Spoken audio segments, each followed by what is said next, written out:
Alors, en Libye, Mouammar Kadhafi menace Nicolas Sarkozy de révéler des secrets financiers qui existeraient entre les deux hommes. Il menace aussi la France d'attaques ciblées. À qui la faute? Mais est-ce que c'est pour cela qu'on veut le tuer? Est-ce que c'est pour le faire taire?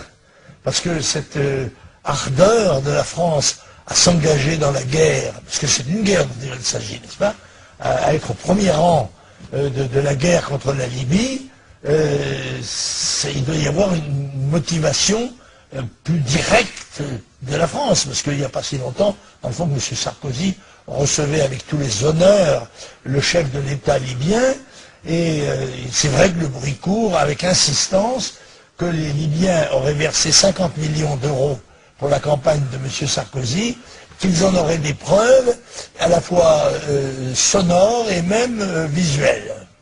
D'accord. Et donc, à qui la faute sur ces menaces d'attaque ciblées vers la France? C'est Sarkozy qui en porte la responsabilité pour vous? Je trouve ça aberrant. Le rôle que joue la France, le rôle qu'a joué M. Juppé, qui remplaçait, semble-t-il, M. Bernard-Henri Lévy, dans le rôle de ministre des Affaires étrangères, les déclarations qu'il a faites, mettant la France à la pointe du combat contre Kadhafi, tout se passe comme si les expériences de l'Irak et de l'Afghanistan ne servaient à rien, n'est-ce pas? Autrement dit, la France va s'engager dans une guerre, je me demande avec quels moyens d'ailleurs, n'est-ce pas? En ayant acquis une base dans les Émirats, n'est-ce pas? Et au moins symbolique, va s'engager dans la guerre contre la Libye, comme d'ailleurs M. Sarkozy semblait vouloir le faire contre l'Iran. Il y a là quelque chose, mais moi, qui me paraît extravagant. Et l'unanimité de la classe politique pour soutenir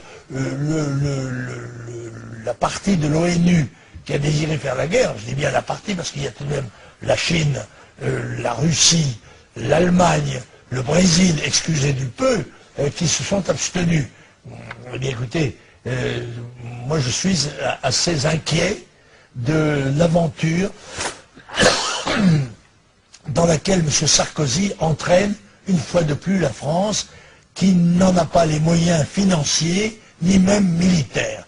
Autrement dit, nous allons servir de couverture, de paravent, à une opération dont très probablement la véritable raison est le pétrole. Voilà, à la vérité c'est ça. Je pense que M. Kadhafi n'a pas été jugé suffisamment obéissant dans ce domaine-là, et qu'on veut mettre à sa place des gens qui seraient plus compréhensifs. Bon, je m'étonne d'ailleurs, les gens qui se trouvent en Cyrénaïque, n'est-ce pas, dont on sait que les tribus ont toujours été hostiles à Kadhafi, mais les gens qui se trouvent en Cyrénaïque, qui sont-ils?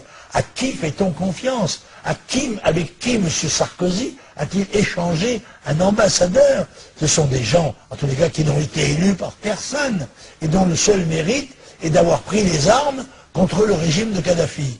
Ça me semble un peu insuffisant sur le plan du sérieux diplomatique et du sérieux politique. Juste d'un mot sur le sérieux diplomatique, justement, on voit que Bernard-Henri Lévy, qui n'est pas ministre, fait des annonces officielles. Oui, absolument. Ben, c'est un ministre officieux, n'est-ce pas?